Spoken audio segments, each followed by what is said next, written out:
दोस्तों, आज की जो हमारी सच्ची घटना पे आधारित कहानी वह उत्तर प्रदेश के एटा ज़िले की है।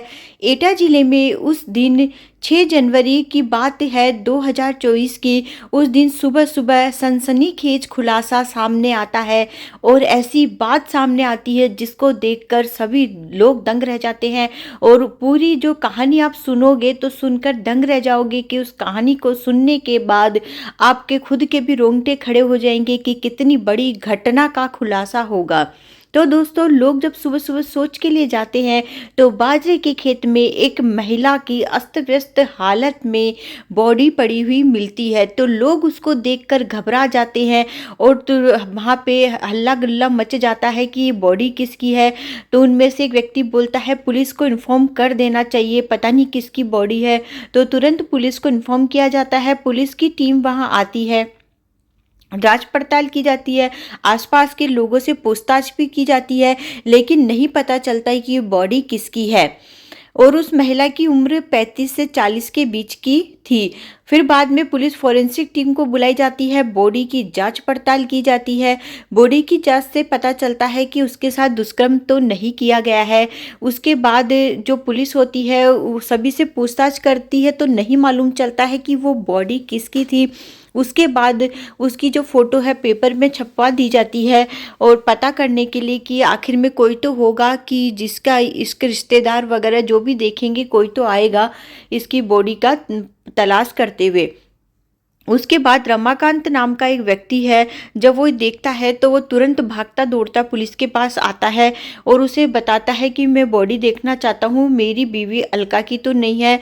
पुलिस उसे बॉडी दिखाती है तो फिर उसे देखने के बाद वह रोने लगता है, बोलता है कि मेरी बीवी अलका की ही बॉडी है। उसके बाद पुलिस उससे पूछताछ करती तो बताता है कि अखिलेश और अनिकेत नाम के 2 लड़के थे जिनसे मेरी बेटी का कुछ अफेयर चल रहा था। हो सकता है कि उन्होंने ही मेरी बीवी को मरवा दिया होगा। पुलिस तुरंत अखिलेश और अनिकेत नाम के दोनों लड़कों को अरेस्ट करती है और उनसे गहराई से पूछताछ की जाती है। लेकिन उनसे पूछताछ के बाद में ये बात सामने आती है कि ये दोनों उस अपराध में शामिल नहीं है।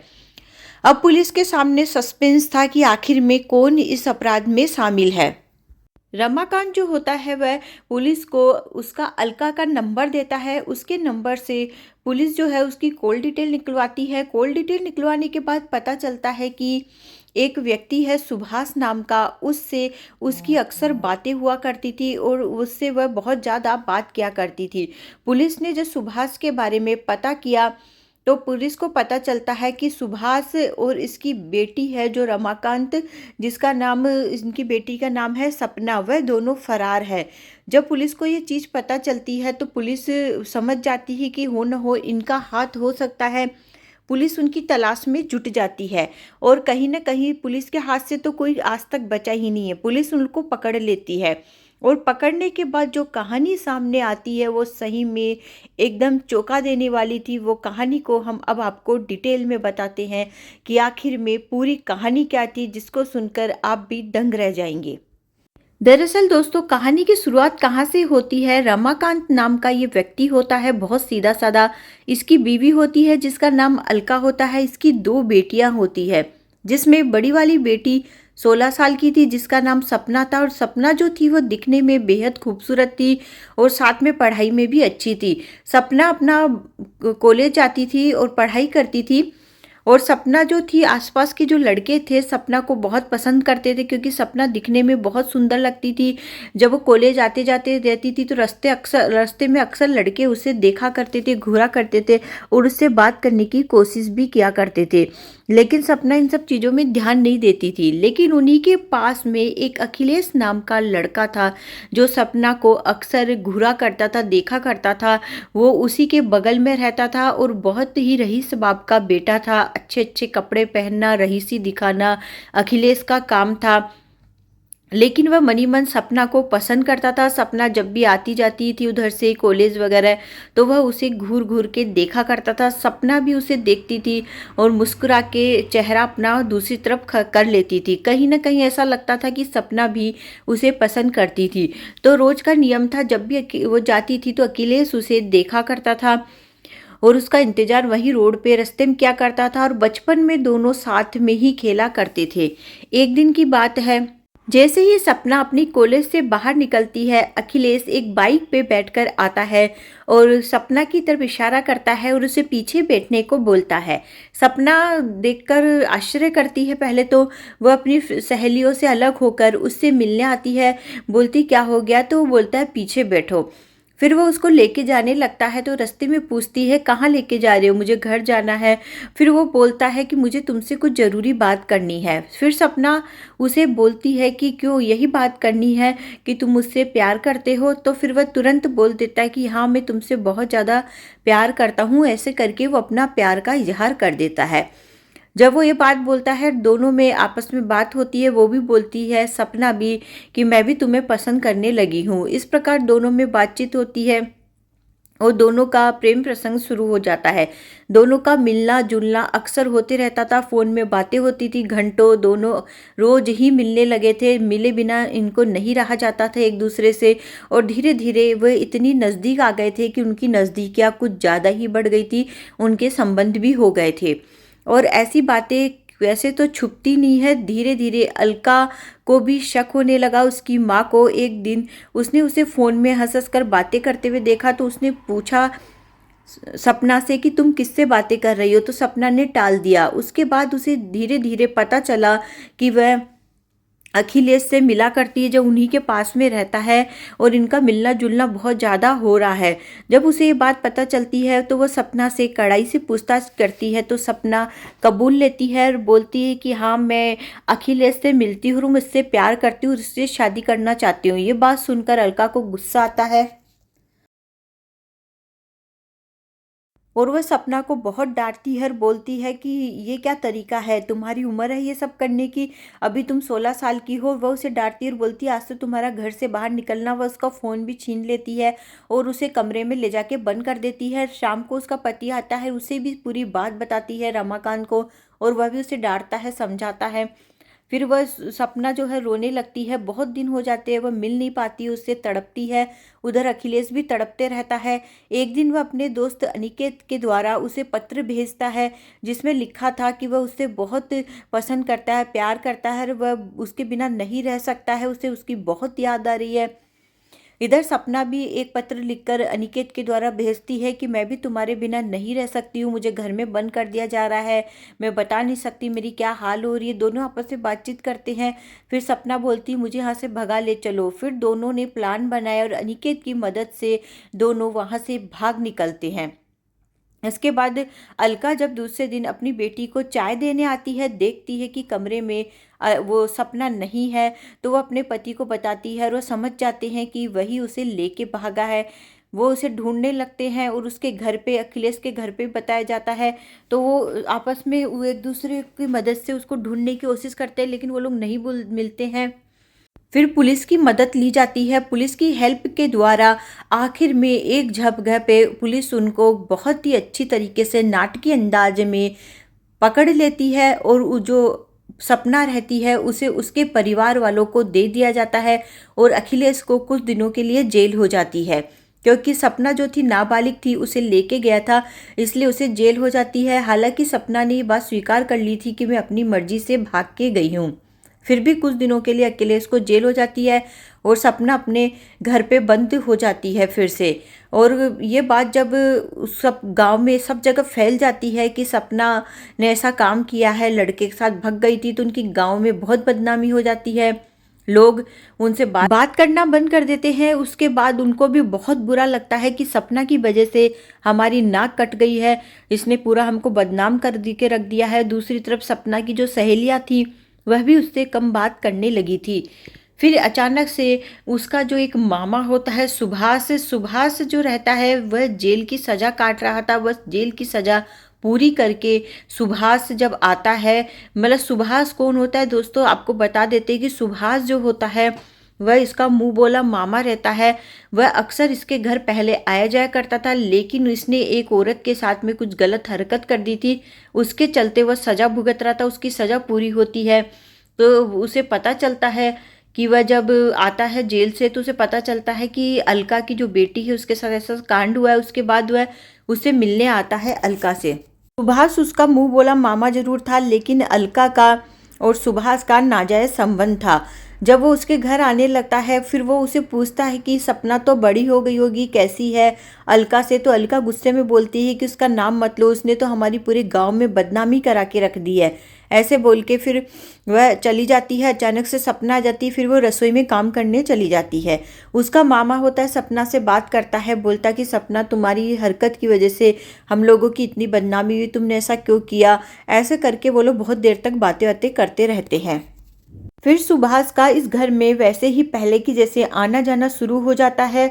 और अलका ने अपने पति को, रमाकांत जो सीधा साधा इंसान था, उसको ये बता रखा था कि मेरा दूर का मुंह बोला भाई है, ये बता रखा था। और उसने उस पर भरोसा भी कर लिया था। जब रमाकांत नहीं रहता था, पीछे से सुभाष आता था उनके घर में और अक्सर उसका आना जाना शुरू हो जाता है। और जो सुभाष था, उसका पहले अलका के साथ संबंध थे, नाजायज संबंध थे। सुभाष अलका के ऊपर बहुत पैसे भी खर्च किया करता था, लेकिन अलका की शादी रमाकांत से हो जाती है। उसके बाद इन दोनों का बीच में रिश्ता टूट जाता है। फिर उसके बाद जब दोनों की फिर बातचीत शुरू होती है, तो सुभाष उससे घर मिलने आ जाया करता था।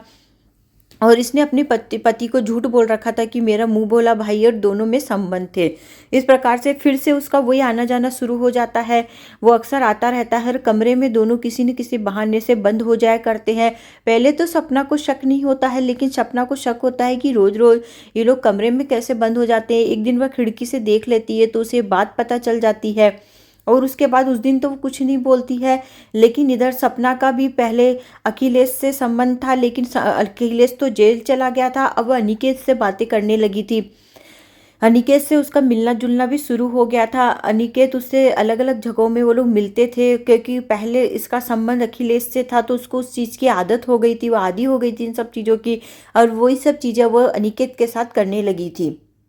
लेकिन जब उसकी माँ को पता चलता है कि अभी अनिकेत के साथ ये सब कर रही है, तो उसकी माँ उसे 2 थप्पड़ लगाती है। उसके बाद उसका भी गुस्सा फूट पड़ता है। तो सपना भी बोल देती है कि मेरी तो कच्ची उम्र है, मैं ये सब गलती कर रही हूँ, लेकिन आप तो अधेड़ उम्र की होकर भी ये सब गलती कर रही है। मामा के साथ जो आपके संबंध है उसका सब मुझे पता है।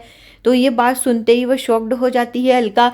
फिर चुप हो जाती है कि सपना को सब कुछ पता चल गया है। फिर वह अपना जो प्रेमी रहता है सुभाष, उसको बताती है कि अलका, सपना को हमारे बारे में सब कुछ पता चल चुका है। सुभाष बोलता है तुम चिंता मत करो, इस बारे में मैं उससे बात करूंगा। फिर वह घर आता है तो सपना से इस बारे में बात करता है। बोलता है कि ठीक है, तुम्हें ये सब बातें पता चल गई है, लेकिन तुम अपने पापा से मत बताना। वह बोलती है ठीक है, मैं नहीं बताऊंगी। तो सुभाष उसे लालच देता है कि तुम जो मांगोगी वह तुम्हें दूंगा। वह उससे इस बहाने से मोबाइल मांग लेती है। वो बोलती ठीक है मामा, मुझे मोबाइल दिला दो।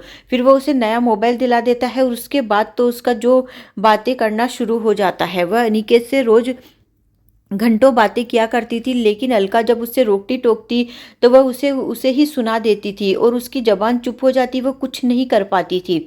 ऐसे करके वह बहुत ज़्यादा परेशान हो गई थी। फिर बाद में जो उसे पता चलता है कि जो अखिलेश जेल गया था वह जेल से आ गया है। अब उसका डर बढ़ गया था। उसे लगने लगा था कि अब वो जेल से आ गया है तो अब वापस सपना कहीं उसके नज़दीक न हो जाए, उसे भगा के न ले जाए। इस टेंशन के मारे वह उसे मायके भेज देती है। जब वो मायके चली जाती है और सुभाष को पता चलता है कि वह अपने मायके उसे भेज दी है सपना को, तो सुभाष जो है एक अय्याश आदमी था। उसकी नज़रें सपना पे भी गलत थी। वह उसे घूर घूर के देखा जाता था और उसे पाने की लालच थी। और जब उसे पता चलता है कि वह उसके मायके गई है और उसके मायके का गांव उसी के गांव के पास में था, और अब वह उससे वहाँ मिलने जाने लगा। और सुभाष जो था वो उस पर बहुत पैसे भी खर्च करने लगा। सपना के ऊपर उसके फ़ोन के खर्चे उठा लेता था और भी चीज़ें उसे ला ला के देता था उसे आकर्षित करने के लिए। तो सपना भी उससे घंटों बातें किया करती थी और उन दोनों का भी फ़ोन में बातें करना शुरू हो जाता है। ऐसे करते करते वह उससे अक्सर मिलने आया करता था, उसे पास में छूने उन्हीं कोशिश किया करता था। धीरे धीरे समय निकलता रहता है और सुभाष और सपना का भी संबंध बन जाता है। ऐसे करके फिर कुछ दिनों बाद जब एक दिन वह सुभाष अखिलेश और अनिकेत से बातें करते हुए सपना को देखता है कि हंस हंस के बातें कर रही है, तो उसे जलन होती है और वो अलका को फ़ोन करके बता देता है कि तुम्हारी बेटियां घंटों बातें किया करती है। फिर अलका उसे वापस वहां बुला लेती है। अलका उससे बहुत ज़्यादा परेशान हो गई थी। वह सुभाष से बात करती है और बोलती है कि मैं 50,000 रुपये दूंगी, तुम मेरी बेटी को ऊपर पहुँचा दो, उसे हमेशा के लिए ख़त्म करना है। तो सुभाष हाँ बोल देता है, तैयार हो जाता है। उसके बाद वो बताती है कि कल कोर्ट हम लोग जाएंगे, उसके बाद तुम ऐसा करना, मैं कोई काम का बहाना करके चली जाऊंगी और तुम इसको अपने साथ ले जाके इसका काम ख़त्म कर देना। तो सुभाष राजी हो जाता है। उसके बाद वो कोर्ट से आती है और सपना को बोलती है कि तुम मामा के साथ चली जाओ, मुझे कुछ काम है। फिर रास्ते में वो लोग जाते हैं तो वो उसे पूरी बात बता देता है कि तुम्हारी माँ ने मुझे तुम्हें मारने के लिए 50,000 दिए हैं। तो वो सुनकर जो सपना होती है रोने लग जाती है। उसे बहुत दुख होता है कि मेरी माँ ने मुझे ही मारने के लिए 50,000 रुपये दिए हैं। उसके बाद वह बोलती है, रोने लगती है। फिर मामा को गले लग के बोलती है कि मामा आप मुझे मत मारो, मैं आपसे शादी कर लूँगी और अखिलेश और अनिकेत को भी भूल जाऊँगी, आप मेरी माँ को ही ख़त्म कर दो। ये बात सुनकर उसके मामा को भी लालच आ जाता है कि वो मुझसे शादी कर लेगी। फिर वो तैयार हो जाता है, बोलता ठीक है। फिर सुभाष क्या करता है कि अलका को ऐसी झूठी फोटो भेजता है कि मैंने तुम्हारी बेटी को मार डाला है। तो फिर उसके बाद अलका जो है खुश हो जाती है और उसे बोलता है कि मुझे पैसे दे दो। तो फिर बहाना करती रहती है, उसे देती नहीं है। और सुभाष जो है उसे सपना को ले जाता है आगरा। आगरा ले जाके वह उसे कमरे में रखता है। वहाँ पे दोनों के बीच में संबंध भी बनते हैं। फिर वह अलका के पास जाता है और उसे बोलता है कि मुझे पैसा दे दो। अलका उसे बहाना बनाती रहती है, नहीं देती है। उसके बाद वह बताता है कि मैंने उसे मारा ही नहीं है, मुझे पता था तुम पैसा नहीं दोगी, अपनी बेटी को आके ले जाओ। वह उसे ऐसा बोलता है। फिर उसके बाद वह आगरा आती है तो जो सुभाष होता है वह सपना से पूछता है कि मैं तुम्हारी माँ को तुम्हारी माँ का ख़त्म कर दूंगा, लेकिन तुम्हें मुझे वादा करना पड़ेगा कि तुम मुझसे शादी करोगी। तो सपना उससे वादा करती है कि ठीक है मैं तुमसे शादी कर लूँगी, लेकिन तुम ये काम कर दो। उसके बाद तीनों वहाँ से रवाना होते हैं। रास्ते में एक खेत में किसी बहाने से वो लोग रुकते हैं और वहीं खेत में, बाजरे के खेत में, वह उसका साड़ी से गला दबाकर उसे ख़त्म कर देता है। उसके बाद दोनों वहाँ से फरार हो जाते हैं और वहीं से इस मामले का खुलासा होता है। पुलिस जब बाजरे के खेत में बॉडी को पकड़ती है, जांच पड़ताल करती है, तो दोनों को पकड़ लिया जाता है बाद में। और दोनों को पकड़ के कोर्ट में केस चलता है और सुभाष को आज की डेट में सज़ा हो चुकी है। सुभाष जो है सज़ा काट रहा है और जो सपना है जो नाबालिग थी, इस वजह से उसे बाल सुधार गृह में भेज दिया गया है। तो दोस्तों यही आज की हमारी कहानी थी। कहानी सुनाने का उद्देश्य दोस्तों आपका दिल दुखाना नहीं, सिर्फ आपको सचेत और जागरूक करना है और देश दुनिया में होने वाली विचित्र घटनाओं की जानकारी देना है। तो वीडियो को ज़्यादा से ज़्यादा शेयर करें अपने परिवार वालों में और फ्रेंड्स में, और चैनल को प्लीज़ सब्सक्राइब कर ले, लाइक करें दोस्तों, लाइक ज़रूर करें। मिलते हैं अगले वीडियो में एक नई कहानी के साथ। Bye bye.